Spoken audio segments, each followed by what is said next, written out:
told me he mailed in something.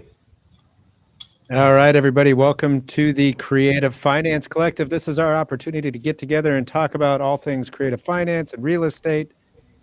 If you're just now joining us, which you would be just now joining us since we're just now starting, we're here to take questions. So if you have questions, make sure to post them in the chat. We'd love to answer them. And really, we're on here for an hour, but we'll be on here at least as long as we have questions. So if we stop getting them, we're going to move on. So make sure to post those questions in the chat. We have a few people with us. We got Scott Horne over there in Texas, and Sean St. Clair, and Drew Jenkins over there in Georgia. How's everybody doing? So it's 10,726.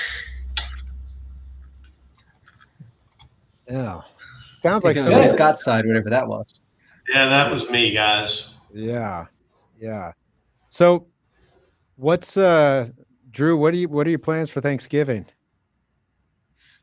We are going to see family over in Huntsville, and then we're trying to decide what to do. Having a little bit of fun. We've rented an RV, so Amber and I are going to pick it up in the morning, throw all our stuff in it, and then, drive across the state. That way, we're not having to, take up someone's bedroom or something in, one of the family's houses or something like that. And then we can make a fun little road trip for the long weekend. Wow, that's So cool. it should be fun. That's cool. You guys? Not renting an RV. Used to own that. So I plan to eat, take a nap, take a nap. Does that count?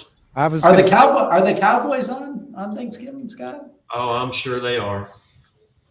Maybe they'll get lucky again, like they did the other night. But who cares? Is where we are today. Kind of things, kind of. When you were, oh my gosh, when you were explaining eat, take a nap, I was like, we're not talking about Monday through Friday, Scott. We're talking about Thanksgiving. No, I know. No, I have got so many things to do. I mean, granted, all my family is local, which is great. So it makes life easy. My niece and my nephew-in-law live right next door to me. So everybody's going to congregate there for the day. Actually, it starts Wednesday night, then Thursday, probably Friday night, so we get that fun thing to do, pick up more leaves, put out Christmas lights, all the fun things you got to do. Yeah. I got to replace the deck on my shed. So if y'all are bored, want to come over and do that, come help. There you go. I'm always open to help. Yeah. Well, we're waiting. We went live a little bit ago. We're waiting for more people to join. If you're just now joining us, we're taking questions on creative finance or real estate issues. So make sure to post them in the chat. This is a holiday week, so we've got maybe other things to do. So we'll be on here as long as we've got questions. While we wait to see if we get any other questions. Scott, Drew was on our show earlier today, and we spent a lot of time talking about FinCEN and the new reporting requirements for agents and closing agents. Have you been tracking that at all, Scott? No. Update, please. Oh yeah. Well, why don't Drew? Why don't you just give them a little primer on what's coming, unless we're saved by the DOGE, the Department of Government Efficiency.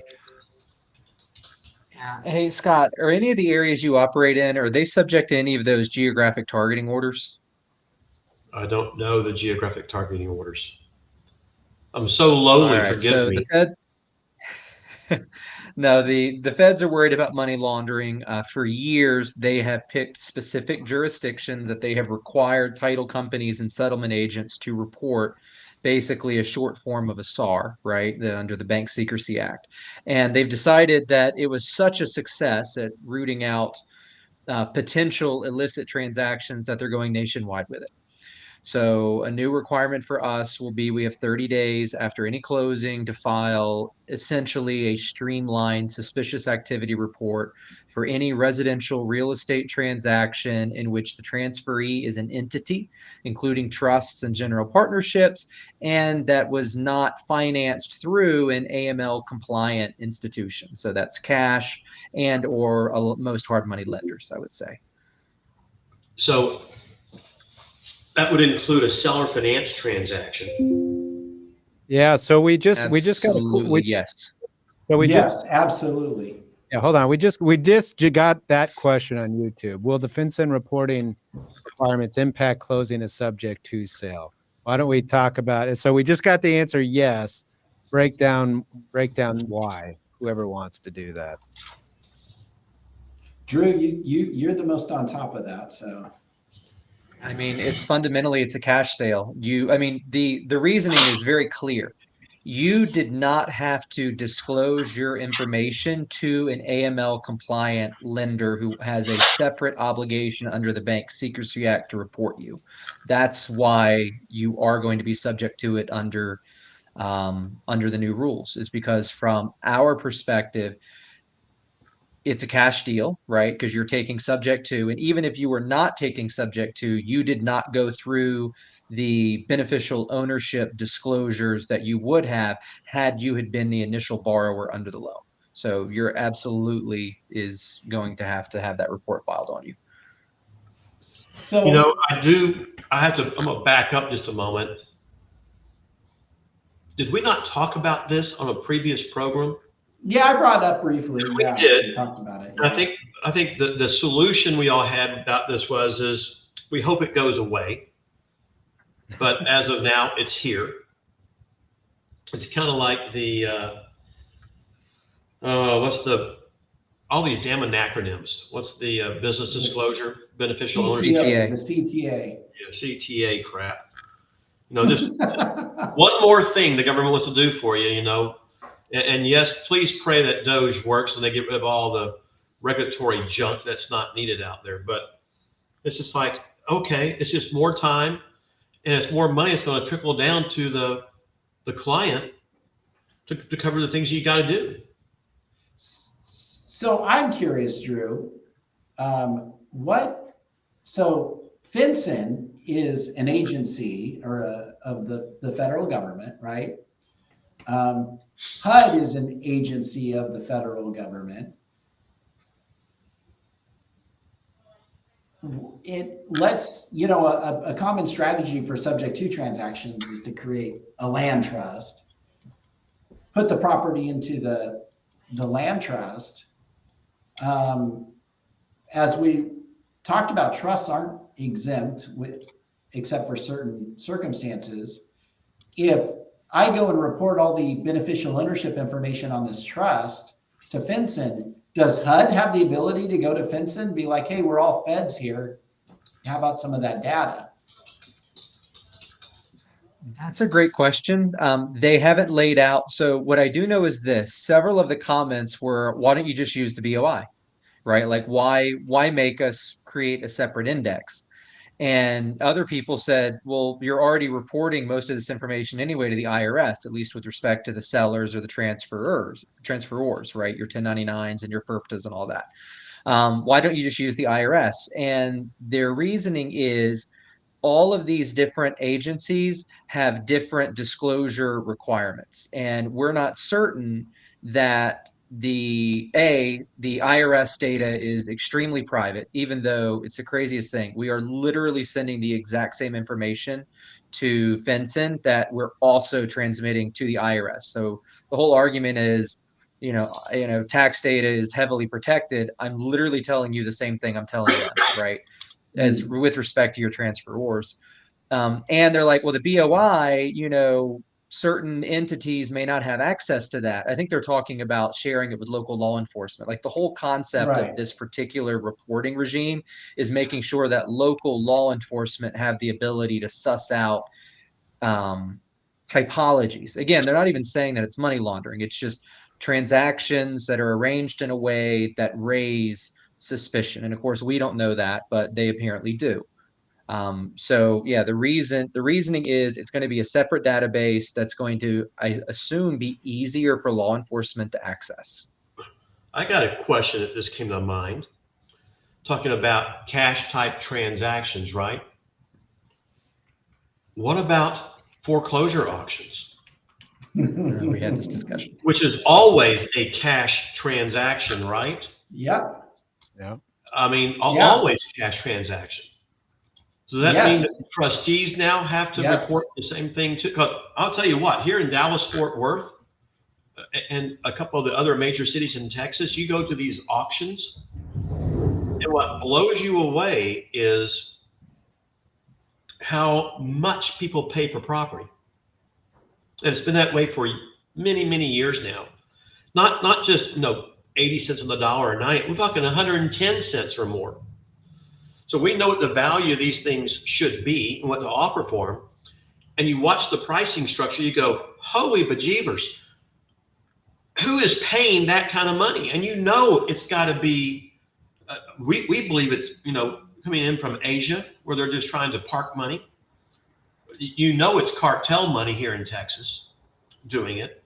And grant you, I haven't been down to the McAllen area and Brownsville, those areas in far South Texas to go to one of their auctions. I don't want to do. That's where heads might roll as far as I know.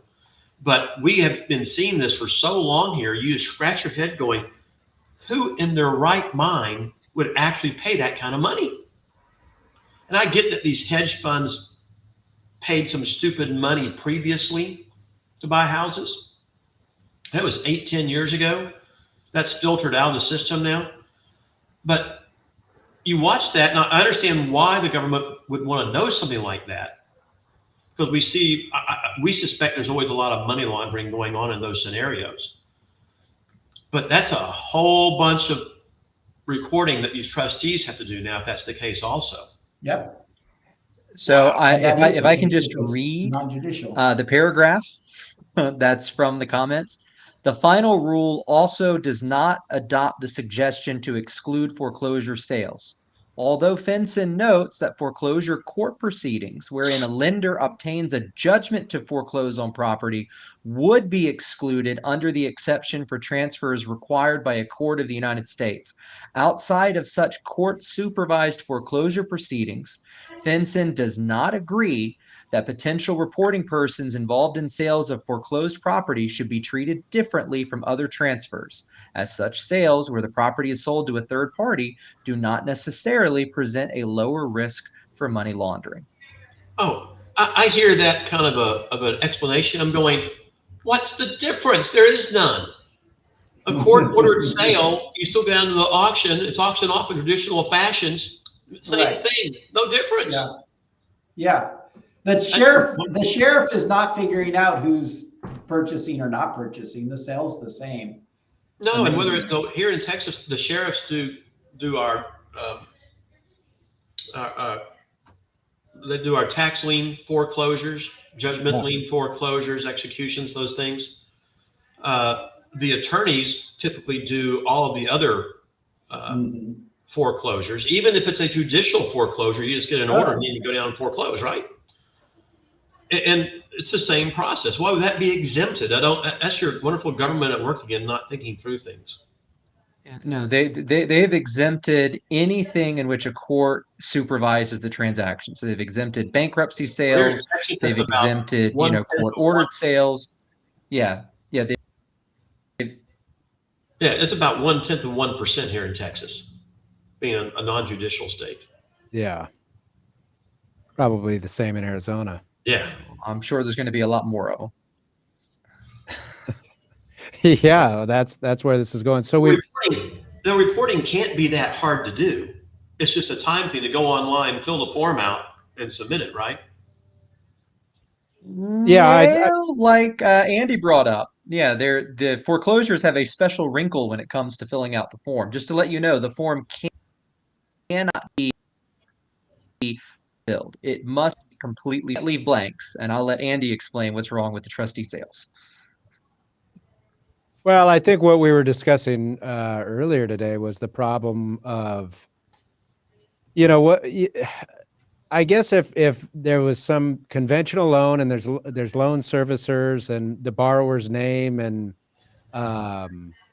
social security information is all there, then it's all there. But if it's somebody who, did a seller carry on their own, or maybe they didn't use a title company, maybe they didn't use a servicer, and they just kind of papered it on their own. Maybe they did even a good job papering it on their own, and we're left to foreclose. What happens if you don't have all of the borrower's information. You just have the names. You don't have the social security number, all the stuff that's required. Then I think basically under this, you're really forced to go judicially foreclose at that point. Well, I don't we know go. how you can report it. So I'm gonna do a follow up here real quick, then I'll bring that in too. But you said it's to an entity. Well, For the entity is foreclosure, defined for very, the, very broadly.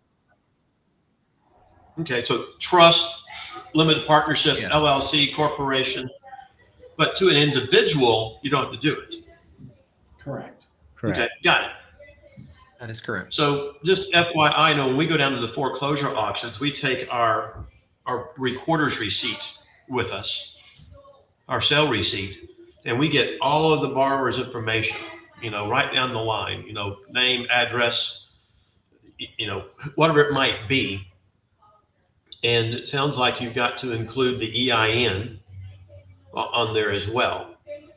And I guess if you don't get something, you don't record the trustee's deed until you get what you need. You just have to hold it back. It just adds another layer of complexity to the process that you have to think about as you're handling those things. The issue becomes you have to have the property owners, the original property owner / borrower's information. The original. Yeah, you have to have this. Yes, you have to have the seller. So in a regular transaction, you have to have all the seller's information and report that as well. And so, well, is it when you say seller, Sean? Is that I'm going to throw several examples out just to confuse the heck out of us. Okay, let's just get a menagerie going on here a little bit. So I get that if you've got a mortgage company who created a loan, that loan could have been sold to mortgage company 2 or 3. Mortgage company 3 is handling the foreclosure. Are you implying you have to go back to who the original lender was? And that's okay. Just the foreclosing entity, you need their info. Then you need the borrower info at closing, right? Got it. Okay. So let's take and go this one step further.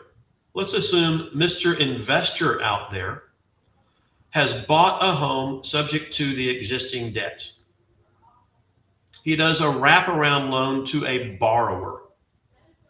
So I'm probably reiterating what you guys have already talked about earlier. So if I had, sorry, you'll get more practice. So investor buys subto, does a wraparound, and now he's foreclosing on the wraparound mortgage. Okay. Well, obviously we know who for that foreclosure purposes of the lender, we'll know who the buyer is at the auction. If it's a third party, got it, or themselves. But do they need to recite the original mortgage company info on there? Okay. no, but the borrower who was the end buyer that purchased it, Yeah, you got to have all their info.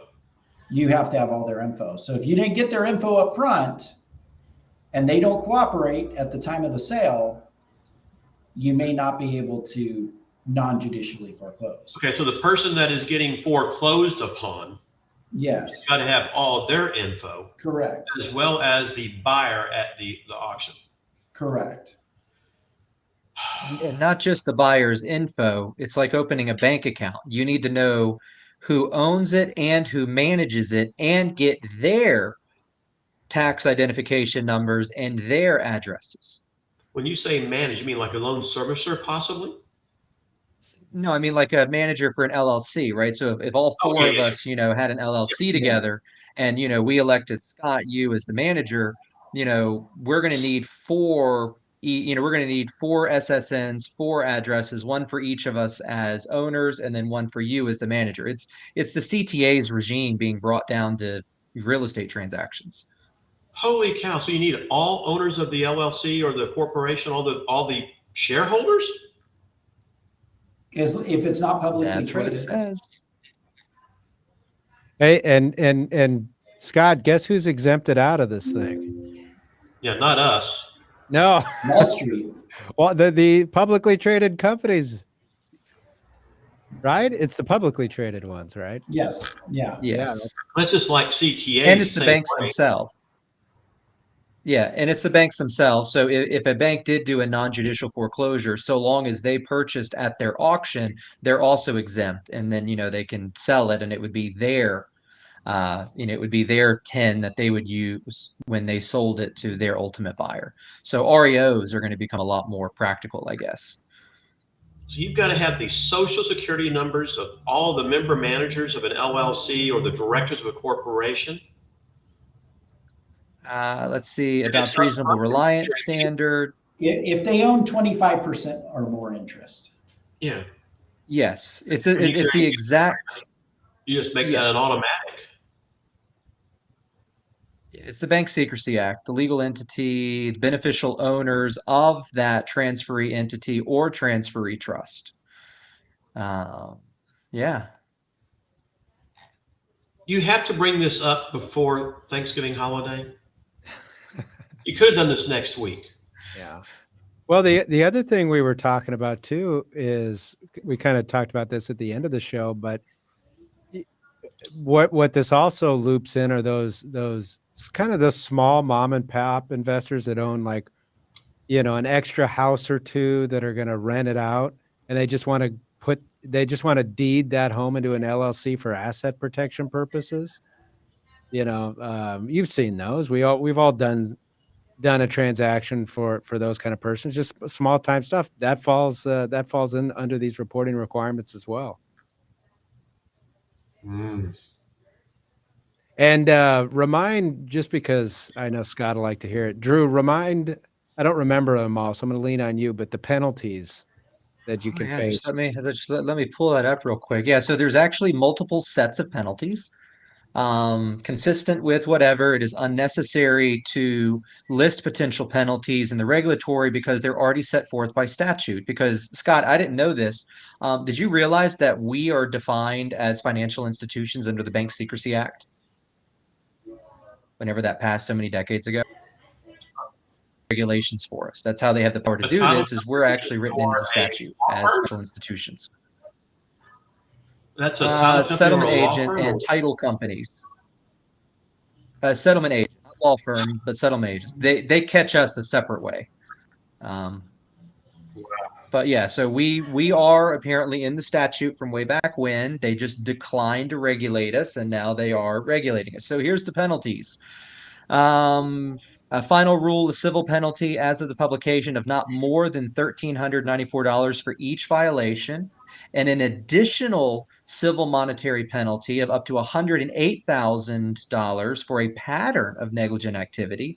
Willful violations could result in a term of imprisonment of not more than 5 years, or a criminal fine of not more than $250,000 or both.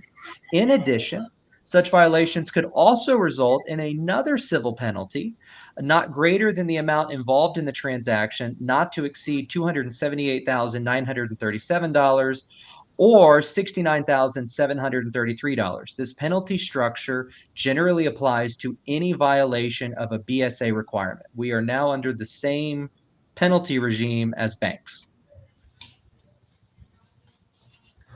So better file that form. And remember, it has to be fully filled out. You cannot submit partial forms. Can I just get my mobile golf bag that follows you around the golf course and go down to the beach and fill it full of beer and sell beer on the beach? Just one more damn thing we got to worry about besides keeping up. See, you guys in other states, you don't have all the compliance issues like we have here in Texas on the creative finance deals. That they just keep heaping them on top of us. You got to stay on top of all this junk. And none of the investors know that they're out there, and you got to talk to them, ad infinitum. And they just, one more thing. Right. Now, to make it even worse, and this is something Sean brought up, is this applies not only to entities, but it also applies to like general partnerships. So if you and a buddy decide that y'all are going to have a partnership, congratulations, you're subject to this as well. Yeah, that means if two individuals buy a property together, there's going to be an assumed partnership. Yes. Yeah. Awesome. What other good news do you have? That there's no Santa Claus also? Yeah. What on earth are we supposed to be thankful for? It's Thanksgiving. Come on, Drew. Hey, Wow. y'all are the ones that booked this, not me. I brought it up. You're right. I brought it up. I wanted to Well- terrorize the listeners. Maybe we can I be think you're trying thankful to for hide is what you're Doge. doing. I think this is just fair game to our audience, guys, that, when I get the title world is the title world. So they add that to it. Of course, our departments of insurance regulate all this stuff that we do along the way. You got to follow that and this and that. I get it. So in a sense, from a title world, I understand. And guys, when you have people come in, I've had people come in my office. One guy came in one day with a suitcase, walks in, he's closing this deal. And the dude brings $190,000 in cash. And so first thing is where in the go lock the door. The next thing is where the heck did this come from? And then the next part is yeah, we can't accept it. But you see those kind of things, and although in reality that was innocent, the first thing in your mind is well, how many drugs did you sell to get it, or where did it come from? And I have gotten a lot of calls from the Hispanic community, from Hispanic various Hispanic marketing reps who deal with a lot of people in Mexico who want to bring money over, but they don't want to bring it through traditional banking routes. They just want to bring cash and go, here, can you help me invest it? And when you hear all that, of course, your radar goes up and it's like, yeah, no, can't do that. And even if you could go get money orders and cashier checks, it's like you need to deposit it through traditional banking mechanisms, and then we'll talk about it, so long as the money comes from a legitimate U.S. bank. So I understand what they're trying to do, but for the poor settlement guy out there, like in our law firm and in our other company, OFN Nationalists, there in Scottsdale, holy cow, that's another 80 a month right now of deals you've got to do. Because, again, 99% of all of our transactions, whether it's subject to or wraparound or whatever it might be, are two entities. So it's just going to be an automatic thing, add another, amount to the bottom line, and is what it is. Well, we have, correct me if I'm wrong, Drew, but we have until December 2025 to get ready for it. That is if it's not set aside with the new administration, I suppose. So wait, I know we talked about this last time, the 1225 date. You just felt like you needed to bring this up again, even though it's a year off? Well, we had a whole... We finally have the final rule, right? They finally closed the comment period and they published the final rule. So now we know what it's going to look like. Well, this is that wonderful takes effect. Biden administration just wanting to put more crap on everybody out there, making life more difficult for us, for the new administration, and everything else ongoing. I'll get off my soapbox. Sean, you're on mute. Maybe he wants to. We should all It might post be a on good thing those. for him to be on mute. Oh, there we go. Probably, because we should all post on that survey that Doge is going to do as far as the agencies we want to see, ousted, and put like FinCEN or on there to at least try to get some effort to see if they'll do something about it. Yeah, well, there was the whole, Drew, we were talking about this earlier, but even by their estimates, this wasn't the money that they thought that they would stand to gain by information was less than what it was going to cost them to do the whole thing, right? Correct. I pulled it right here. Expected economic benefits, paragraph 4. They anticipate that the anticipated cost of the rule are somewhere between 428.4 million and 690.4 million in the first compliance year, and then somewhere between 4 and 666.3 million, or 663.2 million in current dollar value in subsequent years. However, they believe that the intangible benefits are worth over $500,000 a year. So yeah, they're expecting this to cost more than whatever the benefit that they're getting is. Well, FinCEN is there's legitimate things that they do at FinCEN. I get it. This is just one of those added things that needs to be cut that is cutting more fat out of the system. Yeah. Yeah. So yeah. Yeah. And it's not even in a time when we're cutting, it's not even, it's something they're adding, like a new thing, just to, Well, if we know what to send out, guys, we can send out a e-blast to about 160,000 investors, at least in the Texas and Arizona marketplace, saying y'all need to write into the Doge website about this one regulation that is absolutely absurd and useless. Yeah. As well as the CTA on top of that too. Yeah. Yeah. But it might be too late for CTA. Yeah, we'll see what happens. I think we're going to see a lot happen in the next year. I think we answered this question, but we did have the question posted. Does the reporting requirement apply to a person-to-person transfer, or is it only transfers to entities? I think we answered that, right, Drew? Only to entities. Well, we have to be careful because it's broader than entities. Again, if you and I buy property together for profit, we're technically a partnership, and that True. is subject to, even if we are not a filed entity. So Yeah. if it's going from one human to another, or from one human to, or anything, it's going from a person or a person and their spouse, you're fine. But if it's going to any other arrangement that may be for profit or even nonprofit, you're probably going to have to file. Yeah, good stuff. Because they didn't exclude nonprofits. Oh, interesting. Oh, those nonprofits.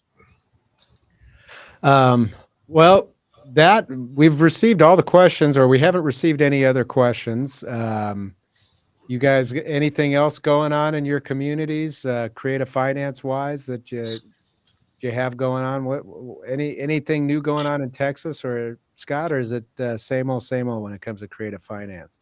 No, it's just same old. It's just, it's never going to change. Our complaining is never going to change on the investors out in the marketplace. And I hate to, rag on our clients sometimes, but if you're playing the game in Texas, you got to know what the rules and regulations are. I was dealing with a transaction just yesterday where a local investor or out-of-state investor buying a property in Texas is using a New York lender. And it was what was the interest rate end of the day? It was a 5,060. It was a 300% APR interest rate is what it calculated out to be. And it's like, guys, you just need to be aware this is a situation. If you want us to close this, I need an indemnity agreement signed by both the buyer and the lender to hold us harmless because of usury. Now, you guys in Arizona don't have that, but we do here. And I don't know about Georgia, if they've got it or not. No usury? No, we have a usury law. It's just no one's ever going to hit it. Well, I've dealt with 8 lawsuits in the last 6 or 8 months on usury here. Now, I haven't dealt with in 25 years probably. And it comes out of this gator lending stuff you hear from Pace Morby stuff. And it's just pointing out to them, it's like, just be aware of what can happen. And they don't care. But, you just want people to take the time, and before you do something and just arbitrarily decide you're going to lend money and charge these fees, nobody ever asks an attorney who is knowledgeable about those items, They just make an assumption and move forward. No, damn the torpedoes. Yeah. And I know that will never change. It's just the nature of the beast. And my complaining will never change. It's just same thing, different day. Yeah. And it's okay. Yep. Got it. Well, one thing I've seen, and I'm surprised I didn't see it sooner, and it just came in today. An old client of mine called, and he's finally borrowing money. So he's bought a bunch of property cash over the years, and some of them, and he's now starting to stick his property in an entity. And I'm like, yeah, I know why. They're going to force you to sign a pledge of your ownership interest, and they're going to file that UCC, that membership interest pledge. It's becoming very, very common to have lenders do that because it's a way that they can get around having to go through a foreclosure and the whole foreclosure timelines. I mean, a UCC foreclosure takes what, 45 days from start to finish? That's a lot quicker than, months of back and forth and then meeting on the courthouse steps, because you can even do these, I think, over Zoom or something like that, right? Well, so first off, here in Texas, the good part is if we've got a property that is owned by an entity, we can foreclose in as little as 21 days. But if you're in a jurisdiction, unless the document stipulates something otherwise, but usually it says as per the property code then in effect in Texas, and it doesn't have any other specified time frames to cure for a non-owner occupied property. But if you've got a situation out there in a jurisdiction where you have a long foreclosure time frame, you've got 6 months in Arizona, for instance. Now, I don't know what the UCC laws are there, but if you could get them to pledge the interest in that LLC or that corporation, whatever it might be, to you under a UCC, that you can then terminate that and own the entity by by foreclosing on the UCC interest, as you said. That's awesome. Yeah. I'd do it too if I was a lender. Well, So what do you I do? already though? see in my large commercial transactions because I think it was 2 years ago at this point, New York blessed it, right? It was a big New York case, and everyone agreed. You guys are all sophisticated. This is commercial. You signed it. You're stuck with it. And ever since then, I've been seeing these interest pledges become more and more common. I was wondering when it was finally going to filter all the way down to individual hard money lenders. And I'm pretty sure that's what I just got today on the phone call with my client. He's like, why don't you put an LLC? And I'm like, I bet I know why. So do they also take a lien against the property and then they just choose which remedy to pursue then at that point?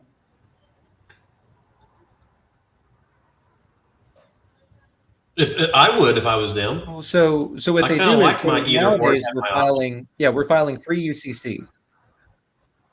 Yeah, we're filing 3 UCCs, right? We've got the UCC fixture filing, we've got the typical UCC one, and then in addition to that, we have the UCC pledge of equity interest in the borrower. And on the hard money side with the lender I'm affiliated with, I think we're on our 3rd or 4th UCC foreclosure, and man, is it fast.